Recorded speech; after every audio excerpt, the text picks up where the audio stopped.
नमस्कार। मैं डॉक्टर कुंजारी मेडी, cancer medicine super specialist मतलब मेडिकल ऑन्कोलॉजिस्ट। आज हम चर्चा करेंगे कैंसर के आधुनिक इलाज के बारे में, स्पेशली सिस्टेमिक ट्रीटमेंट के बारे में और ख़ास तौर पे आधुनिकतम इलाज इम्यूनोथेरेपी के बारे में। जब कैंसर का डायग्नोसिस हो जाता है तब हम कैसे डिसाइड करते हैं कौन सा मरीज को क्या इलाज दिया जाए। जैसे कि आप लोगों को पता ही होगा, कोई इन्फेक्शन हो जाता है जैसे मलेरिया, टाइफाइड इत्यादि, तब तकरीबन सभी मरीज को एक जैसा ही इलाज दिया जाता है। लेकिन कैंसर में ऐसा नहीं होता है, क्योंकि एक ही कैंसर में अलग अलग इंडिविजुअल में ट्यूमर का कैरेक्टरिस्टिक अलग अलग होता है, इसलिए उस हिसाब से इलाज भी अलग अलग हो सकता है। कैंसर का इलाज में लोकल और रीजनल ट्रीटमेंट होता है, जिसमें सर्जरी और रेडियोथेरेपी आता है, और सिस्टेमिक ट्रीटमेंट होता है जिसमें chemotherapy, hormone therapy, targeted therapy और इम्यूनोथेरेपी होता है। एक ही मरीज में एक ही कैंसर में हो सकता है अलग अलग कॉम्बिनेशन ऑफ अलग मॉडलिटी का ज़रूरत पड़ सकता है। जैसे ब्रेस्ट कैंसर में ऑपरेशन के जरिए ट्यूमर को निकाल दिया जाता है, और कभी ब्रेस्ट को ही निकाल दिया जाता है, और साथ में बगल में जो एक्सिलरी लिम्फ नोड है उसको भी निकाल दिया जाता है। उसके बाद आगे जाके हो सकता है उसी मरीज में रेडियोथेरेपी का भी ज़रूरत पड़ता है, आगे जाके केमोथेरेपी, हार्मोनल थेरेपी और टारगेटेड थेरेपी का भी ज़रूरत पड़ सकता है। इसका मतलब है एक ही कैंसर में अलग अलग मॉडलिटी, जिसको बोलता है मल्टी मॉडलिटी ट्रीटमेंट, तो कैंसर में मल्टी मॉडलिटी ट्रीटमेंट का ज़रूरत पड़ सकता है। ये है कैंसर का मल्टी मॉडलिटी ट्रीटमेंट, जिसमें आता है surgery, radiation therapy, chemotherapy, immunotherapy, hormonal therapy, targeted therapy इत्यादि। एक ही मरीज में एक ही कैंसर में इनमें से कोई भी कॉम्बिनेशन मॉडलिटी का, मल्टी मॉडलिटी का इलाज का ज़रूरत पड़ सकता है। इसी को इंडिविजुअलाइज कैंसर ट्रीटमेंट और पर्सनलाइज कैंसर ट्रीटमेंट कहा जाता है, जिसमें जेनेटिकल टेस्टिंग के द्वारा बायोमार्कर स्टडीज करते हैं, और कॉमनली यूज्ड जेनेटिकल टेस्टिंग है नेक्स्ट जनरेशन सीक्वेंसिंग मतलब NGS। बायोमार्कर का डिफरेंस के वजह से एक ही कैंसर में दो अलग अलग मरीज में अलग अलग ट्रीटमेंट का ज़रूरत पड़ सकता है, और इसमें ज़्यादातर मल्टी मॉडलिटी ट्रीटमेंट होता है और अलग अलग मॉडलिटीज़ को एक साथ दिया जाता है। अब हम कैंसर का सिस्टेमिक इलाज के बारे में बात कर रहे हैं। जब ऑपरेशन करके ट्यूमर को निकाल दिया गया है या रेडियोथेरेपी दे के ट्यूमर को किल कर दिया है, उसके बाद सिस्टेमिक ट्रीटमेंट का ज़रूरत क्यों पड़ता है? वो इसलिए है क्योंकि कुछ ट्यूमर सेल ब्लड के ज़रिए या लिम्फेटिक्स के ज़रिए और ऑर्गन में जाके ट्यूमर बना सकता है, जिसको मेटास्टेसिस कहते हैं, और अर्ली स्टेज में यही ट्यूमर सेल अलग अलग ऑर्गन में माइक्रो मेटास्टेटिक लेवल में रहता है। इसलिए ये मेटास्टेटिक डिजीज़ और माइक्रो मेटास्टेटिक डिजीज़ को ट्रीटमेंट करने के लिए सिस्टेमिक ट्रीटमेंट का ज़रूरत पड़ता है, और ये सिस्टेमिक ट्रीटमेंट इंजेक्शन के ज़रिए या खाने का टैबलेट या कैप्सूल के ज़रिए दिया जाता है, और ब्लड के ज़रिए जाके अलग अलग ऑर्गन में जाके ये ट्यूमर सेल को किल करता है। इसलिए सिस्टेमिक ट्रीटमेंट का ज़रूरत पड़ता है। अब हम बात करेंगे पहला सिस्टेमिक ट्रीटमेंट केमोथेरेपी के बारे में। केमोथेरेपी सबसे पुराना इलाज है, टाइम टेस्टेड है, और ये कन्वेंशनल ट्रीटमेंट है। ये आम मेडिसिन जैसा मेडिसिन होता है, जिसको इंजेक्शन के ज़रिए या खाने का टैबलेट या कैप्सूल के ज़रिए दिया जाता है। जब ये शरीर में जाते हैं ब्लड के जरिए ये शरीर में चला जाता है और प्राइमरी ट्यूमर सेल और मेटास्टेटिक ट्यूमर दोनों को ये अटैक करते हैं। Chemotherapy drug directly tumour cell को अटैक करते हैं और किल करते हैं। इसके वजह से ये chemotherapy drug normal healthy cell को भी कभी अटैक करते हैं जो रैपिडली प्रोलिफरेटिंग सेल्स होते हैं, और इसकी वजह से केमोथेरेपी का कुछ साइड इफेक्ट होता है। हमने पहले का वीडियो में केमोथेरेपी का साइड इफेक्ट के बारे में डिटेल में डिस्कस किया है, इसलिए इस वीडियो में हम केमोथेरेपी का साइड इफेक्ट के बारे में ज़्यादा बात नहीं करेंगे। अब हम बात कर रहे हैं दूसरा सिस्टेमिक ट्रीटमेंट टारगेटेड थेरेपी के बारे में। ट्यूमर सेल को स्टडी करके कुछ बायोमार्कर ढूंढ लिया जाता है जो प्रोटीन या म्यूटेशन प्रोडक्ट हो सकता है, और ये बायोमार्कर को मॉलिक्यूलर टारगेट कहा जाता है। ये टारगेट को कुछ मेडिसिन के जरिए अटैक करके कैंसर सेल को खात्मा कर दिया जाता है। इसी को टारगेटेड थेरेपी बोला जाता है। क्या टारगेटेड थेरेपी सभी मरीज को दिया जा सकता है? क्या मॉलिक्यूलर टारगेट सभी कैंसर पेशेंट में होता है? अब हम ये समझते हैं। इस पिक्चर में जो देखा गया है, जैसे ऊपर का लेवल में जो है, ये सभी लंग कैंसर का मरीज है, और इसमें से कुछ लोग ऐसा है जिसमें कोई मॉलिक्यूलर टारगेट है नहीं। तो ऐसा पेशेंट में कन्वेंशनल ट्रीटमेंट और मल्टीमोडेलिटी ट्रीटमेंट है दिया जाता है। कुछ पेशेंट में हो सकता है EGFR म्यूटेशन पॉजिटिव है, जिनमें एंटी EGFR ड्रग दिया जाएगा, और कुछ पेशेंट में हो सकता है एल्क पॉजिटिव है, या कुछ पेशेंट हो सकता है PDL1 पॉजिटिव है। तो उस हिसाब से टारगेटेड ट्रीटमेंट दिया जाएगा, और ये टारगेटेड ट्रीटमेंट अकेले में या और मॉडलिटी के साथ मल्टी मॉडलिटी ट्रीटमेंट हिसाब से भी दिया जाता है। ये टारगेटेड थेरेपी ड्रग दो प्रकार का होता है। पहला मोनोक्लोनल एंटीबॉडीज, और दूसरा टायरोसिन काइनेज इनहिबिटर, इसको स्मॉल मॉलिक्यूल भी बोलते हैं। जो मॉलिक्यूलर एंटीबॉडीज है उसमें कॉमनली यूज्ड ड्रग है रिटुक्जिमाब, जो लिम्फोमा में यूज होता है, ट्रास्टुजुमाब और पार्टुजुमाब, ये एंटी HER2 होता है जो ब्रेस्ट कैंसर में यूज होता है और HER2 पॉजिटिव स्टमक कैंसर में यूज होता है। बिभासिजुमाब एंटी VEGF एंटीबॉडी होता है जो colon cancer, lung cancer, breast cancer इत्यादि में यूज होता है। सेटुक्जिमाब जो कोलन कैंसर और हेड एंड नेक कैंसर में इस्तेमाल होता है, और पेनिटिमुमाब जो कोलन कैंसर में इस्तेमाल होता है। जो टायरोसिन काइनेज इनहिबिटर मतलब स्मॉल मॉलिक्यूल होता है, इसमें कॉमनली यूज्ड जो ड्रग हैं इसमें है इमाटिनिब, डसाटिनिब इत्यादि। ये क्रॉनिक माइलॉइड ल्यूकेमिया नाम का ब्लड कैंसर में इस्तेमाल होता है। जेफिटिनिब, अर्लोटिनिब, अफाटिनिब, ओसिमाटिनिब ये लंग कैंसर में इस्तेमाल होता है। क्रिजोटिनिब, सेरिटिनिब, एलेक्टिनिब ये सब भी लंग कैंसर में यूज होता है जो एंटी एल्क मेडिसिन होता है। सुनिटिनिब, सोराफेनिब, पेजोपेनिब इत्यादि किडनी कैंसर में इस्तेमाल होता है। लापाटिनिब ब्रेस्ट कैंसर में इस्तेमाल होता है। रेगोराफेनिब कोलन कैंसर में यूज होता है। अब आते हैं अगला सिस्टेमिक ट्रीटमेंट हार्मोनल ट्रीटमेंट पे। जो कैंसर हार्मोनली ड्राइवन होता है उसमें हार्मोनल मैनिपुलेशन करके इसमें इलाज किया जाता है। जैसे ब्रेस्ट कैंसर फीमेल में एस्ट्रोजन से ड्राइविंग फैक्टर होता है, तो एंटी एस्ट्रोजन मेडिसिन देके इसका इलाज किया जाता है। ऐसे प्रोस्टेट कैंसर मेल में जो होता है इसमें एंटी टेस्टोस्टेरोन मेडिसिन से इसका इलाज किया जाता है।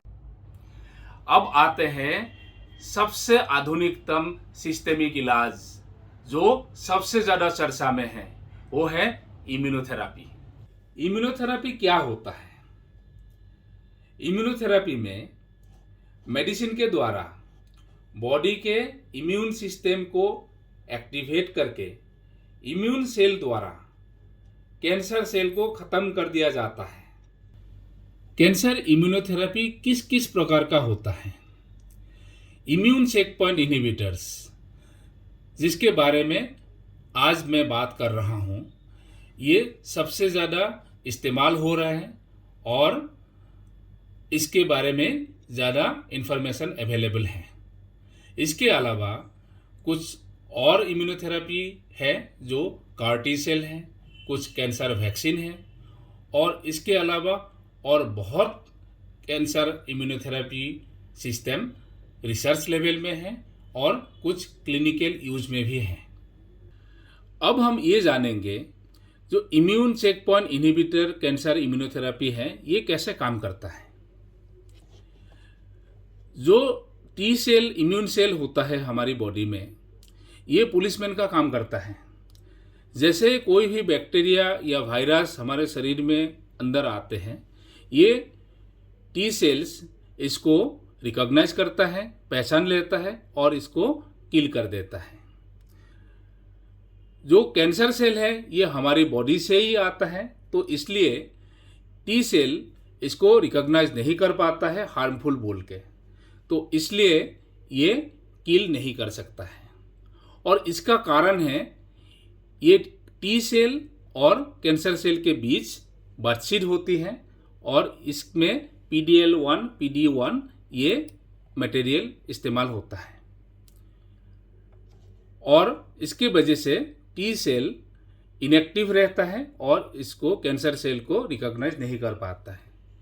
जब मेडिसिन के जरिए ये बातचीत खत्म कर देते हैं, रोक देते हैं, तब ये टी सेल एक्टिवेट हो जाता है और कैंसर सेल को हार्मफुल सेल बोल के ये रिकॉग्नाइज कर लेता है और इसको ख़त्म कर देते हैं। यही इम्यून चेकपॉइंट इनहिबिटर इम्यूनोथेरेपी का प्रिंसिपल है। ये 5 मेडिसिन हम रूटीनली यूज कर रहे हैं जो DCGI अप्रूव्ड है। ये हैं पेम्ब्रोलिजुमाब, निवोलुमाब, एटोजोलिजुमाब, इपिलुमाब और दुर्भालुमाब।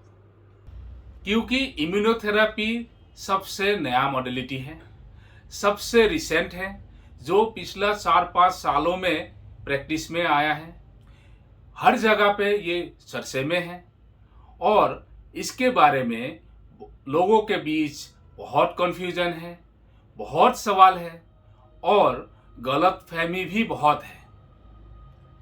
अब मैं कुछ सवाल जवाब के जरिए इम्यूनोथेरेपी के बारे में सही जानकारी सरल भाषा में आप लोगों तक पहुंचाने की कोशिश करूंगा। अब पहला सवाल, क्या इम्यूनोथेरेपी स्टैंडर्ड ट्रीटमेंट का रिप्लेसमेंट है? इसके जवाब में तो मैं यही कहूँगा, नहीं है। इम्यूनोथेरेपी कुछ ही कैंसर के कुछ ही पेशेंट को दिया जाता है, खासकर एडवांस स्टेज में। अर्ली स्टेज में अभी भी सर्जरी, रेडियोथेरेपी एंड केमोथेरेपी और टारगेटेड थेरेपी ये कन्वेंशनल ट्रीटमेंट है, दिया जाता है। दूसरा सवाल, क्या इम्यूनोथेरेपी से इलाज में कोई साइड इफ़ेक्ट नहीं होता? इसका जवाब में तो मैं यही कहूँगा, इम्यूनोथेरेपी का भी साइड इफ़ेक्ट होता है, लेकिन ये साइड इफ़ेक्ट केमोथेरेपी का साइड इफ़ेक्ट जैसा नहीं है।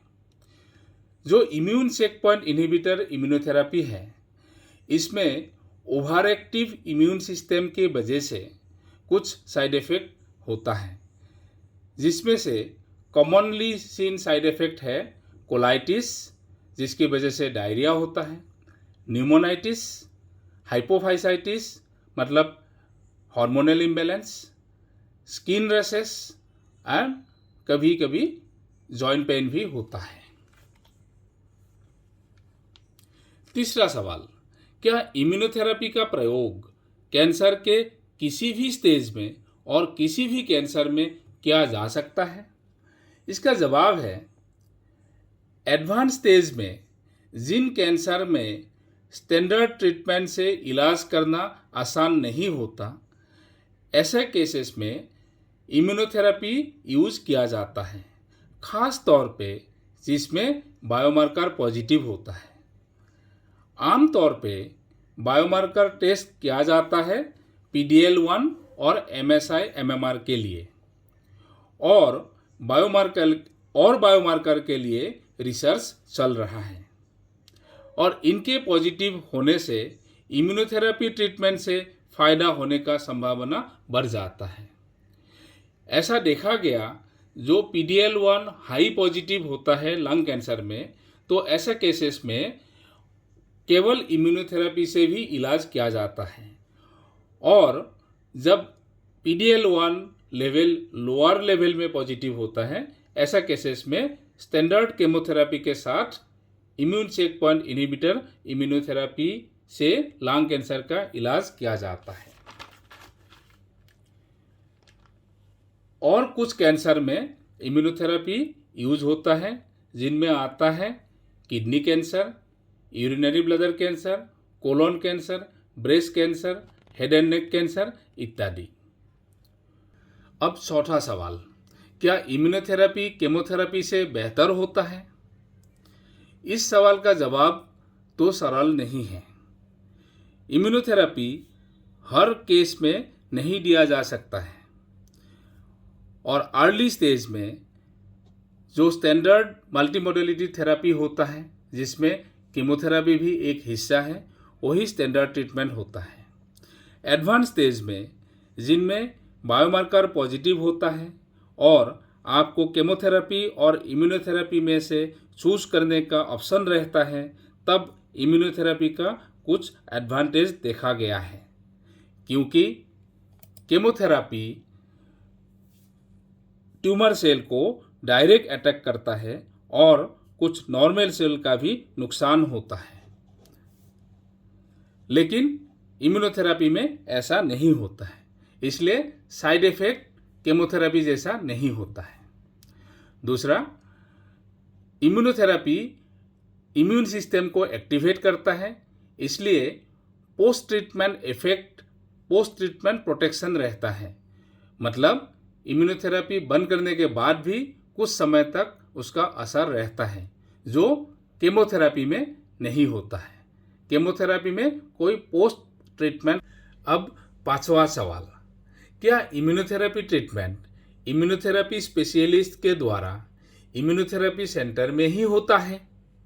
ये सवाल इसलिए आया है क्योंकि आजकल सोशल मीडिया प्लेटफॉर्म में कुछ एडवर्टाइज देखा गया है, जो इम्यूनोथेरेपी सेंटर के बारे में एडवर्टाइज होता है, और इसमें दावा करते हैं कि कैंसर का इलाज बिना साइड इफेक्ट के होता है और बगैर पेइंग कैंसर का क्योर कर सकते हैं, और मरीज ऐसा इम्यूनोथेरेपी सेंटर और ऐसा स्पेशलिस्ट ढूंढते रहते हैं। इस सवाल के जवाब में मैं यही कहूँगा कि ऐसा नहीं होता है, क्योंकि आपको याद दिला दूं, इम्यूनोथेरेपी मल्टीमोडेलिटी ट्रीटमेंट का एक हिस्सा है, इसलिए इसको अकेले में नहीं दिया जाता है, और इम्यूनोथेरेपी का भी कुछ साइड इफेक्ट होता है, और ये साइड इफेक्ट को भी मैनेज करना पड़ता है। इसलिए इम्यूनोथेरेपी ऐसा सेंटर में दिया जाता है जहां स्पेशलाइज्ड कैंसर का टीम है और क्वालिफाइड मेडिकल ऑन्कोलॉजिस्ट है। हम भी अपना सेंटर में इम्यूनोथेरेपी दे रहे हैं, और मेरे जैसा और मेडिकल ऑन्कोलॉजिस्ट भी और सेंटर में इम्यूनोथेरेपी का इलाज करते हैं।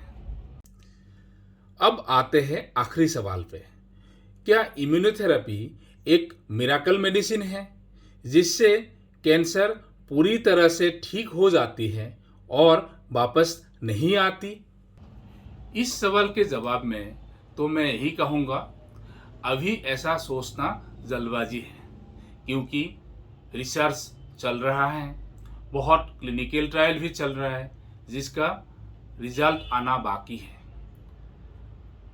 और आज के दिन में इम्यूनोथेरेपी का लिमिटेशन 2 है। पहला, इसका कॉस्ट। दूसरा, बायोमार्कर में कमी। इसका मतलब है इम्यूनोथेरेपी ड्रग बहुत कॉस्टली होता है और साधारण लोग अफोर्ड नहीं कर पाते हैं, और बायोमार्कर में जो कमी है इसकी वजह से रेस्पॉन्स प्रेडिक्ट करने में ये इनएडिक्वेट है। हो सकता है आगे आने वाला समय में इसका प्राइस कम हो जाए और सस्ती हो जाए, जो ज़्यादा से ज़्यादा लोग इसको इस्तेमाल कर पाए, अफोर्ड कर पाए, और बायोमार्कर में भी और कुछ नया बायोमार्कर आ जाए जिससे फ्यूचर प्रेडिक्ट करने में, रेस्पॉन्स प्रेडिक्ट करने में और कामयाबी हो जाए और ज़्यादा से ज़्यादा लोग इसका फ़ायदा उठा पाए। हो सकता है इससे ये मिराकल ड्रग साबित हो जाए। अगर आपके मन में कोई सवाल है, कमेंट करके कमेंट बॉक्स में पूछ सकते हैं। आज के लिए इतना ही। आपने मुझे समय दिया, धन्यवाद, नमस्कार।